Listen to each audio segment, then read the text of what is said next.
very much for inviting me to speak today. I was going to call it A Tale of Two Cities until I was told King's Lynn isn't a city, it's a minster. I had to change the title on Friday evening very quickly. So just a little bit about myself. I still am thinking big. So why #Red to Green and why 100-day challenges?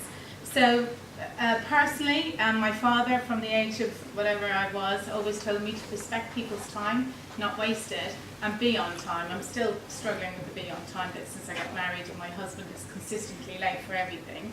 But respect people's time, and so having this red to green, and Professor Brian Dolan putting it in brilliant words like time is the most important currency in healthcare, that really, really appeals to me. Why 100-day challenges? Well, they worked. We were talking at one of our tables earlier about, the perfect week, everything goes great for that week, and then it dies down. So I think I was looking for something different. I was looking for what would make the difference, how can we sustain the change?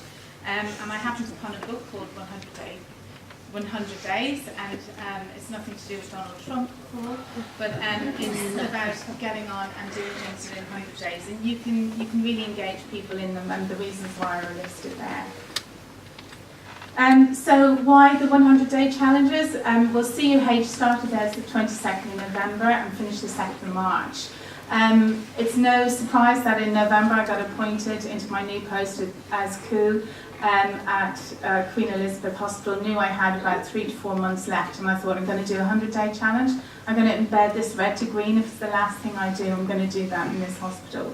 Because it wasn't embedded, we had all the IT, we had all the data, with dashboards, we had lots of great information, but if you went to the ward, it wasn't there. They thought it was about delayed transfers of care. And then when I got to Queen Elizabeth Hospital, AJ and her team and Julie, it was really only on one ward. It was around, people were doing bits of it, but it was really only on one ward.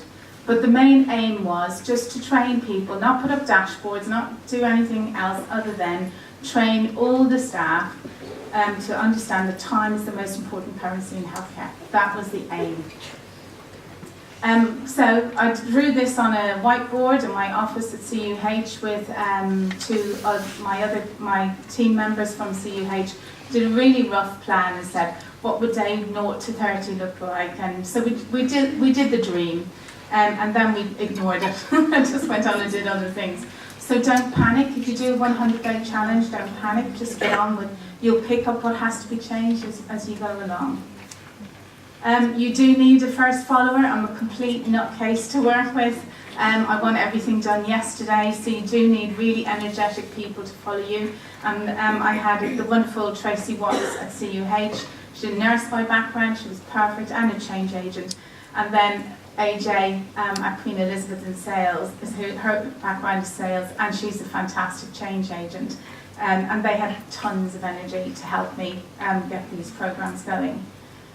So in the 100 days of CUH, bearing in mind theirs is finished, and they trained 885, or we did, using the red and green tool. And we had all new nurses and healthcare support workers starting to be trained on their induction programs. So someone asked earlier, what about training new staff? There is a program now at CUH. However, in QEH, the little QEH, AJ has trained 2001, and we're only on day 48. Yay! So little hospitals can do it too. And we collate manually, day in, day out, all our data. You don't need a big IT system to know what your constraints are. People will tell you what they are. And all our new staff are being trained on the induction program. And I did say something earlier to someone, I said, even doctors. Because I think some of the programs are set up differently. So, they were the same but different. Big hospital, smaller hospital, but the same challenges. Really interesting, same challenges. But at CUH did big launch events and large training sessions of about 100 people in the training session. Great comms engagement, created a brand, clinical engagement, and PDSA cycles all the time. For QEH, we had a launch event. AJ did train-to-train sessions. So she would train someone, then go, now you need to go train. So it was a pass it on, worked really well, and that's, I think, why we're getting the numbers. Comms engagement, again, created their own brand, early clinical engagement here, and daily patient-by-patient review of all patients and escalate. And that title again, just do it, be brave and do it. PDSAs, hopefully making Peter smile now that we've got loads ongoing, but we don't have to write them all down. You can just get on and do it and test it and see what happens next. So there's a list of what CUH did and a list of what QEH are doing, and they're different. They are different ones. So each organisation will find different PDSAs to work on. Talked a lot about this today, clinician engagement. And getting the clinician story out there, why they are engaged, gets other consultants engaged. So Stephen Wallace, a geriatrician, asked doctors to channel your inner geriatrician. He was fabulous at doing that, very soft, gentle. On the other extreme, we've got Dr. Ali, who is so flamboyant. We probably need to bring him to an event. And he asked doctors to ask themselves, what am I and my team doing for this patient today? If nothing, then that's a red day. So he drives the message that way. So different messages, but it depends on the consultant group.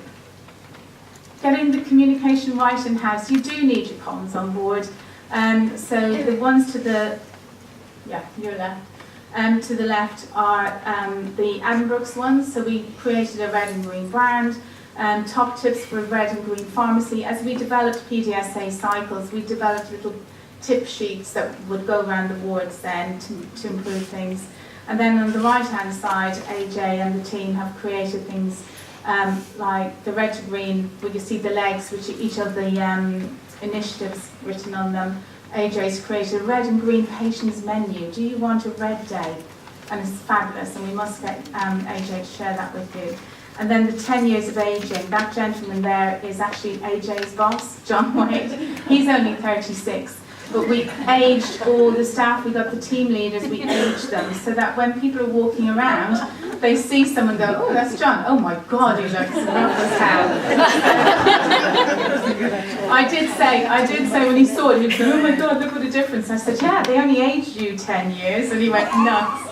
So, getting the communication right outside. So we have the wonderful Lego thing, which was fantastic to create. But again, it's making people feel brave to do that, and then getting the campaign externally. So we got a lot of input from the newspapers about the PJ paralysis. They really picked up on that, and that's getting 50 clicks a day, which in King's Lynn is quite a lot. Metrics, I will skip over this, but let me share this with you. This is our metrics. Remember, we're doing this manually, and we've only been doing what day are we on? 48. But we can see the improvements already, so you can have your metrics. These are now, this dashboard is now available to all boards, so they can see how they're doing and the improvements. We can also look at it weekly as well, and we treat everything like a PDSA cycle. So let's have a look at the 7-day stranded patients. Let's have a look at the discharge lounge. The discharge lounge, when I arrived, was only having 10 patients a day. Guess how many they're having a day now? 25 to 30. Now, if we can do it, you guys can do it as well.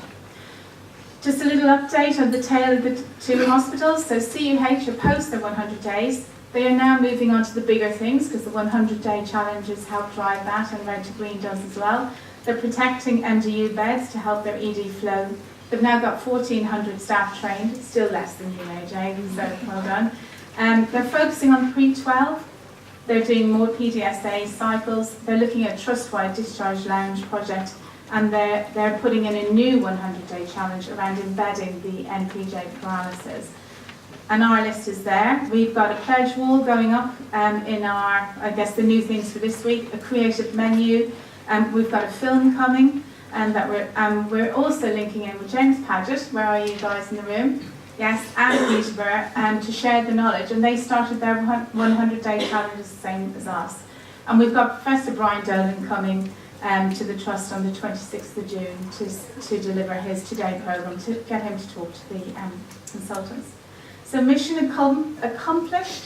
Well, I'm hoping that everyone is getting there and understanding that time is the most important currency in healthcare. That is the message, because this is why we do it.